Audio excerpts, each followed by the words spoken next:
तास। नाणीज येथील जगद्गुरू नरेंद्र महाराजांच्या पादुकांचे दर्शन घेण्यासाठी रत्नागिरी येथे आलेल्या भाविकांनी भव्य पादुका मिरवणूक काढली होती।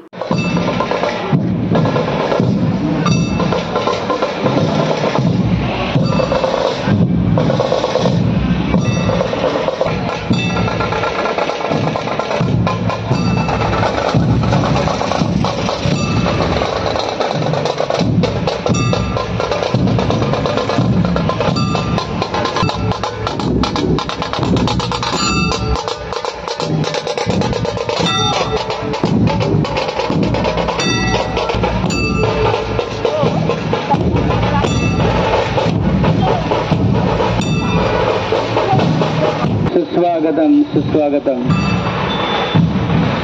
तमाम सर्व रत्नागिरी वासियांना मानाचा मुजरा करून वर्षातून एकदा जगद्गुरूंचा हा पादुका दर्शन सोहळा प्रत्येक तालुक्यामध्ये साजरा होत असतो। आणि बाळूभाऊ, आज आम्हाला आनंद वाटतो की आज हा सोहळा प्रत्यक्ष रत्नागिरी नगरीमध्ये साजरा होतो। आणि तो सुद्धा बाळूभाऊ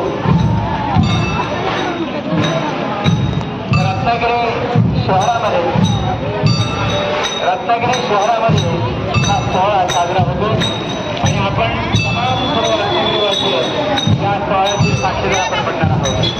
बाळूभाऊ, या सोहळ्याचं वैशिष्ट्य काय आहे ते जगद्गुरूंनी त्याची रचना करून दिली आहे।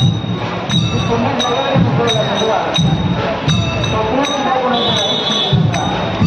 आणि आपण धर्मात आहोत तर आपण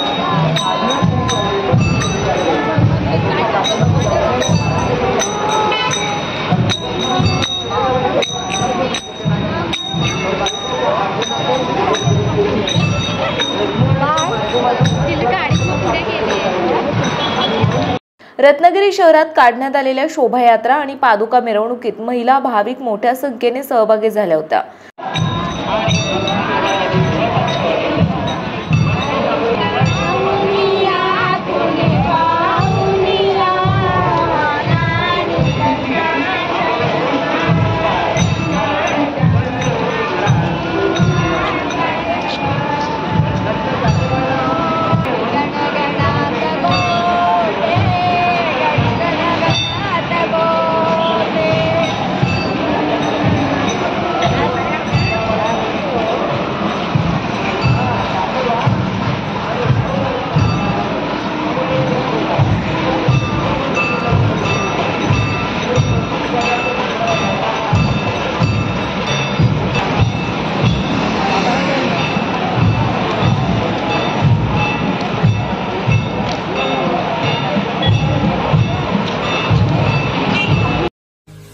महाराष्ट्रातील तसेच कोकणातील महत्त्वाच्या बातम्या पाहण्यासाठी कोकण 24 तास न्यूज चॅनलला YouTube वर सबस्क्राइब करा आणि बेल आयकॉन प्रेस करा।